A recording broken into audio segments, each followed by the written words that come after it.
ask questions again? I'm going to ask questions again. The video has now started, Paulette. So yes. Good morning. Good morning from Heather and Paulette at Heather's Fabric Shop. This is our video number 3 of Paulette's. This is our YouTube video we're doing. And this one is called Floating Bars. Okay, Paulette, take it away. Okay, so this is another simple, scrappy quilt from your stash. I'm using 5-inch squares, cut 5-inch. So you could use charm packs that you might have. Well, that's a good idea. Or a layer cake, which is 10 by 10. You could just cut them twice. Yeah. And you'd have 4 pieces for this quilt. Yeah. So look in your stash, see what you have. But this particular one has got a little bit of a vintage feel. And part of that is because the red that I've used here for the bars and the first border is a little bit more dusty color, not quite as bright as we see today. So the fabrics that I put in the quilt have a little bit more of that feel as well. So it does look a little bit more vintage than some of the other quilts. But very, very simple to put together. So when you say vintage, what kind of an era are you thinking? Like 1930s reproduction? Are you thinking Civil War? Are you thinking more 50s, 60s? God, please don't tell me the 70s, because that's my era. No, I'm just thinking something, say, 20 years or more older. Although there's a couple in here that are newer prints. This is currently in the shop. So, you know, there's a few I did throw in, but they have that sort of more old-fashioned kind of feeling. Okay, so she's dating me. That's okay. That's okay. So I'm just going to scan very slowly so you guys get a little bit of a view of the different fabrics that she's used. So you can notice that I've used all kinds of things. There's not a common color. It's not light and dark. It's not one particular area like the 30s or the 60s, whatever. Yeah. There's a lot of different things thrown in there. But because we're going to put these bars floating across the quilt, it kind of holds everything together, and I think it gives it a little bit of structure so that it isn't just a bunch of squares all sitting next to each other. I like the way you did this bottom part down in here too, Paulette. You did this on one of your previous patch quilts as well, I think. Yes, I did. Sometimes it's nice sometimes when you actually offset your rows, because then you sometimes you can avoid intersections, and I think it makes it a little bit more interesting sometimes. A lot easier to piece, I'll tell you that much. So we're going to start with 5-inch squares, so you can cut them. And because I use red for the common color in here, I chose not to use my red fabric. So you can see what happens if you actually, and these are just some of the reds that were in my stash. So you can see what happens if I had used red. It would have,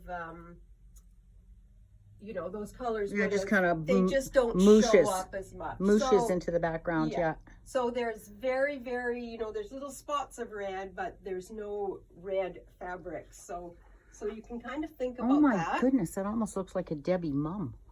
It could be. Oh my word. I did say it was vintage. Yes. Okay. And I'm vintage because I know who Debbie Mom is. Okay. And I have her patterns at home. So the bars are made by cutting a 2-inch strip. So 2 inches wide, you're going to cut strips of fabric. And for this whole quilt, you need 1.5 meters of whatever you choose for your bars and the first border. So you cut a 2-inch strip, and then I just sewed my 5-inch. Oh, isn't that clever? Have them all done, yeah. To the bar, and then I do leave a little bit of space, because I feel like when you go to press this and cut it apart, you still have to have it come out the right size. So it gives me a little bit of wiggle room. So I press towards the bar. I call this the bar because it's the part that's floating. So I would press this way. I would trim these along the straight line, and then I would end up with units that are like this. This is from a previous quilt, that's why it's orange. And so you end up with all of these little units. And this particular quilt, which is quite large, is you need 156 units. Ergo speed sewing is going to be really a real bonus. That's right. So once you have your units made, then you're going to sew them into vertical rows. So we're actually sewing these rows together. And I said you press towards the bar on these pieces. So you're pressing up towards that bar there. So you're going to be laying these pieces that you've made into rows, vertical rows like this. You can really notice that. That actually looks really nice with the orange, Paulette. Yeah. And I'm not a big orange person, but that looks really good. Yeah. It was a good color. And it needed to leave your stash bin. That's true. So you're going to make rows, and then the next row you're going to have the bar down. So oh, I see. You turn it upside down. The Okay. bars are down in this row, and the bars are up in that row. Because I was thinking you had to offset it to get it to do the jiggy joggy thing at the bottom, but you don't. No, that you're actually just sewing, and the only intersections you have are these little where the two bars meet. So there's no intersections Very there clever. and no intersections there. Very So you clever. make your rows, and this particular quilt has 13 rows of 12 units. I press, when I sewed these rows together, I still press towards the bars. So whatever you choose to do, you could press them all one way, but then you have to do the same thing for, the whole quilt. So now what do you do with that long seam after you've sewn it? Which way does it get pressed? Because that's a lot of seam. It is. You can press it either direction. I actually pressed mine open. I was just going to say, if it was me, I think I would press it open. I did. Yeah. So these are pressed open on this quilt. It just reduces a little bit of bulk. Yeah. And it's easy enough to do once you've got it all sewn together. So just by alternating those pieces upright and down, you will get this little staggered effect. Kind of a wave look, yeah. Yeah, they're just kind of floating across the quilt. So then I added another red border. So it's cut the same 2 inches wide. Okay. And you're going to, you need I think 7 strips. It'll tell you in the instructions to go all around this particular quilt. But you can make this quilt any size you want. Yeah, it could be a baby quilt or a king size. I mean, that's right. Yeah, it can be anything. So you add this, and I think that adds a little bit of interest because it kind of fills in these spots, and it kind of holds everything together. And then I actually added a current William Morris on the outside edge because I thought it has that vintage feel, and it was the right red. So I added that to kind of hold the red in. So we're just going to take a look at that vintage William Morris, because I love the William Morris. I think it's gorgeous. And it's my store, so yes, we do have it. Yes. And I did cut this outside border 3.5 inches. Okay. So, and then what color would you choose for your binding?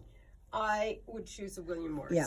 Because, I want the red to be a frame. Yeah. And I don't want to take away from anything on the outside edge. So.